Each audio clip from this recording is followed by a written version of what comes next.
If everything was all genuine, why didn't Debbie link up with Lucy to then link up with Ayub and Rocky to then actually go to the last location Jay's phone pinged at?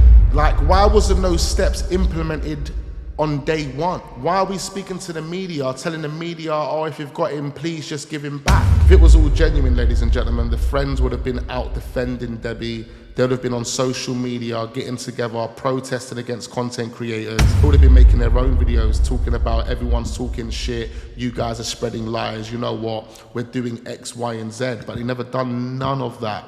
The moment that beach footage got leaked, they all ran away. And that would have been the moment Chris Tenerife came in and saved everyone. Ladies and gentlemen, we are back again to piss off some of the trolls. I hope you guys are doing well. Make sure you hit that like button. We're going to be talking about a very interesting and important part of the Jay Slater story that I've never really focused on before. So don't go anywhere. Someone brought this point to my attention only a few days ago, and I thought, you know what, it's a valid point. And we need to dive into it. We need to talk about it. We need to understand why certain actions were made on day one. Now, some of you guys may be aware that only a few days ago, the Daily Mirror done an exclusive with Debbie Duncan. The headline of this one was Jay Slater's mum reveals disturbing aftermath of son's tragic holiday death. And there are a few things in that article that I did want to bring to your attention, like one, them claiming that Ayub is Jay's friend. Like, since when did Ayub become Jay's friend? They claim in that article that once the trolls realized that one of Jay's friends was a convicted drug dealer, they basically blew it out of proportion and started creating this video and that video and started saying this and that. I mean, ladies and gentlemen, we're going to get to it and I'm going to explain it because it's so ironic how a part of the campaign is about stopping the spread of misinformation. But every single time I read a Jay Slater article being published by the media, they're always spreading misinformation. And let's think about it. When we go back to day one of the Jay Slater incident taking place, not only are the friends intentionally spreading misinformation and disinformation because they know it's not true, you have the media also spreading misinformation. They've literally been spreading misinformation on day one. Got to the point where it's being flipped on its head, and although misinformation is still being spread, they're claiming it's the trolls that are responsible for the misinformation. Now, there are some things in the article that do make sense and they are true, but if you want to see my reaction and hear my opinion on that, ladies and gentlemen, you're going to need to come back for the next Jay Slater video that we do because we'll be deep diving that article. Anyway, let's get back to what I wanted to talk about today. Firstly, I hope you guys are enjoying your bank holiday weekend. It is Monday. I do apologize for the blinds. Look at the light. Look at the sun just beaming through my blinds. Anyway, someone brought a very interesting point to my attention that I did want to bring to your attention. And I want to get your thoughts. And I want to get your opinions on this.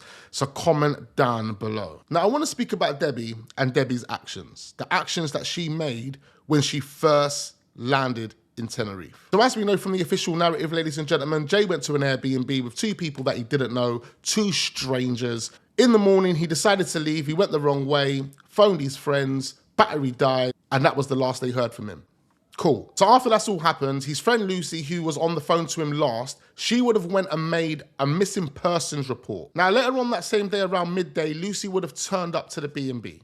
She would have turned up to the B&B, so she knew at that point where the B&B was. And then she knew at that point who these two mystery men were. And after leaving that B&B, we don't know what Lucy decided to do from there. Maybe link up with this Lena Patel who's never come forward to say anything even when I've messaged her, or maybe put together these missing persons posters. But then she would have called Debbie, according to the documentary and according to what Debbie said, later on in that afternoon, around 3:30 that afternoon. At this point, if Jay would have left the Airbnb at 8 o'clock, he's technically been missing for about 7 hours. He's been missing at this point for about 7 hours. This is without them going to his location. The location that he sent to them after he fell in a ditch, telling Lucy he felt like he was going to die. Bearing in mind, we do have the unsent message that he was going to send to Brad. But let's not digress. Let's focus on the official story that we were given on day one, or week one, or week two, however long it took. At around 3:30, Debbie would have received that call. So if Debbie's received the call at 3:30, 4 o'clock in the afternoon, Jay's been missing 8 o'clock that morning. At that point, Debbie does the right thing. Debbie says that she calls the police in the UK. She then books flights to go over to Tenerife. And those actions right there make sense. You know, you would call the UK police if you was in the UK. You would book flights immediately and you would fly to the country that your son is missing in. That makes a lot of sense. When Debbie lands the next morning. It would be Tuesday morning, the 18th of June. Now, this is where the questions are asked. What did Debbie do that morning? When she landed in Tenerife, what did she do? She received that disturbing message saying you're never gonna see your son again. Instantaneously, the moment she landed in Tenerife, she got that message. But she received that message and then did what? What was the next step? See, the next steps never kind of been explained. When I went back to the documentary and tried to go back to this part of the story in the documentary, it wasn't explained. So I'm struggling to understand what Debbie and what Zach done at the moment they got off the plane. Now, me personally, the first thing I'm doing the moment I'm landing is I'm speaking to Lucy, the person that called me to let me know my son is missing. Lucy, where are you? I wanna know where you are. Just to let you know, I've received this disturbing message telling me I'm not gonna see my son again. What the hell is going on, Lucy? We need to meet up right now. Now, at that point, you gotta tell yourself, based on the factual information that we have, Lucy has already been to the Airbnb. Lucy has connected with both Ayub and Rocky. She's been to the police station. Not only is she connected with Ayub and Rocky, she was the last person to speak to Jay. She knows what Jay said to her through the phone. Jay also sent his location. So we've got a location to go to. Therefore, things that you have at your fingertips the moment you land. And of course, the obvious thing you do is connect with Lucy. So the moment you connect with Lucy, what do? Go to the Airbnb? I need to speak to these two guys. Bearing in mind, we were told Ayub extended his stay. So if Ayub extended his stay at the B&B, when Debbie landed, Ayub would have still been there. What I'm struggling to understand is how a person lands at an airport and we don't hear nothing about what they've done thereafter to go looking for their son. It's questionable. If those actions would have been taken on day one, then we wouldn't be here nearly 2 years later. If we actually done the things that we should have been doing on day one to find out what happened to Jay, we wouldn't be here nearly 2 years later. As we've said, when Debbie lands, she's got all of the information she needs to go and find Jay. We don't need a GoFundMe at that point. We don't need a Facebook group asking for information at that point, when you've got all of the information you need at that point. Like, think about it. Lucy has been to the B&B. She knows Ayub and Rocky. Ayub and Rocky are still there when Debbie lands. They've got a screenshot of Jay's last location. If everything was all genuine, why didn't Debbie link up with Lucy to then link up with Ayub and Rocky to then actually go to the last location Jay's phone pinged at? Like, why wasn't those steps implemented on day one? Why are we speaking to the media, telling the media, oh, if you've got him, please just give him back? I'm confused at that point. And this is the part that's not making any sense to me, because like I've just said to you, if those actions were made on day one, we wouldn't be here 2 years later questioning this story. Think about it, all of that information at your fingertips. You know everything you need to know before setting up a GoFundMe. You know everything you need to know before even going to the police to make a statement. Like, you've got enough information to say, you know what, call the police, tell them to meet us there. We're going there now. We're going to the B&B, we're going to this location, this is where Jay last was, this is what we're doing. I mean, why wasn't those actions taken? Why did the friends not go to his location? Why did the friends decide to leave after the beach footage was leaked? At the same time, we've got Chris Tenerife fully getting himself involved in this whole Jay Slater case. That moment right there, the man that's become a family friend. See, the beach footage, it was removed for a reason. They didn't need to remove the beach footage to forensically examine it. Like I said before, you can just press play and you can hear everything that's going on. If the audio was attached to that footage and it was fake, the Guardia Civil or whoever removed it, they would have known that. So there would have been no need to remove it. But it's funny how we've heard Debbie say the beach footage is fake. Now, she never told us who told her it was fake. See, the only other person out there that's been adamant that that beach footage is fake is Chris Tenerife. It's the only person. He was the first person, in fact. that mentions the beach footage is fake. And then all of a sudden there was an influx of various different beach footages on everyone's timeline, blurring the lines. Very interesting. But the point I want to make here is we've heard Debbie say that that beach footage is fake without really thoroughly looking into that part of the story. Let's be totally honest. When has she ever questioned the videos and the images that were given to us by the likes of Ayub? Never questioned why Ayub never revealed the picture of Jay smiling in the back of the car months and months and months before that inquest. The picture of what we think is not Jay in the back of the car has never been questioned by Debbie. In fact, Debbie said it looks like an unconscious Jay, which is telling the world that she believes it is her son, when at least 90% of the people invested in this Jay Slater case will look at that picture and tell you, that's not Jay. That's not Jay. We've seen enough of Jay. We've seen enough videos and enough pictures of Jay to know that that person in the back of the car that claims he's off to sell an AP and he's with 2 Somali kids this time, that's not Jay.